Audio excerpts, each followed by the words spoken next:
A reading from the Holy Gospel according to Luke, chapter 2, verses 22 to 40. The passage is taken from the Message version of the Bible. Then when the days stipulated by Moses for purifications were complete, they took him up to Jerusalem to offer him to God as commanded in God's law.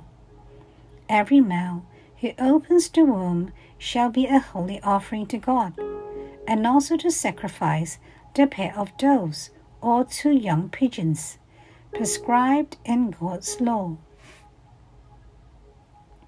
In Jerusalem at the time, there was a man, Simeon by name, a good man, a man who lived in prayerful expectancy of help for Israel, and the Holy Spirit was on him.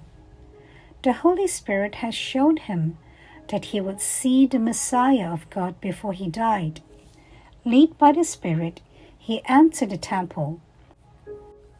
As the parents of the child, Jesus brought him in to carry out the rituals of the law. Simeon took him into his arms and blessed him. God, you can now release your servant. Release me in peace as you promised. With my own eyes I have seen your salvation. It's now out in the open of everyone to see. A God-revealing light to the non-Jewish nations, and of glory for your people Israel. Jesus' father and mother were speechless with surprise at these words. Simeon went on to bless them and said to Mary his mother, "This child marks both the failure and the recovery of many in Israel.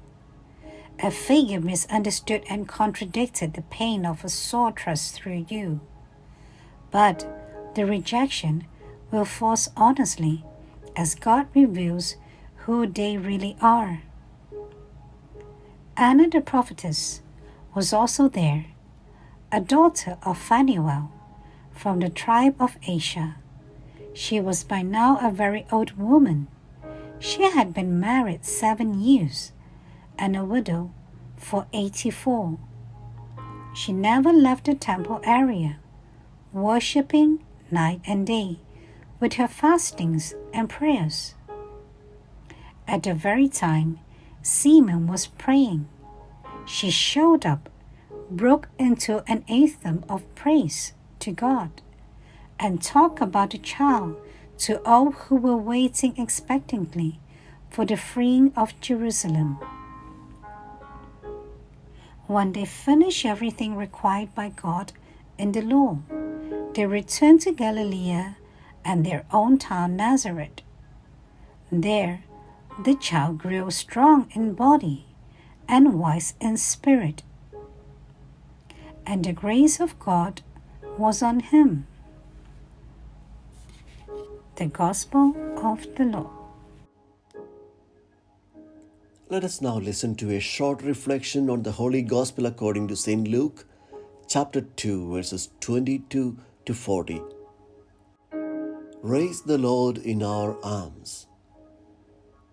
The feast of the presentation of Jesus in the temple is also the World Day of Prayer for Consecrated Life, honoring and praying for the lives of all men and women who have heroically consecrated their lives to the Lord for the love of God and in service of God's people.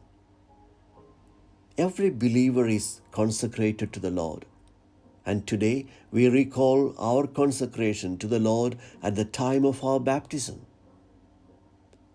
Being consecrated, we are set apart to do the work of God, never alone, but with our brothers and sisters. The Feast of the Presentation is also a celebration of the long-awaited arrival of the Messiah in the temple and his meeting with his faithful people. Jesus' presentation in the temple is an act of community represented by Simeon and Anna. The Lord comes to us, brought to us by Mary and Joseph, and we go toward Him guided by the Holy Spirit. He is at the center. He draws us to the temple, to the church, where we can meet Him, welcome Him, and embrace Him. The feast invites us to reflect on the meeting between the young and the old. Mary and Joseph, with their infant son, meet the old Simeon and Anna. It is important for the elderly to share their wisdom with the young, as it is for the youth to gather and carry forward this wealth of experience and wisdom, addressing the challenges of life. 40 days have passed since Christmas, and it may be that the star of Bethlehem that we have seen in its rising is disappearing in the sky. The church brings us the opportunity to meet that child again. She invites us to welcome him in our arms, as did Simeon and Anna, the poor of Israel, the people attentive to the voice of the Spirit.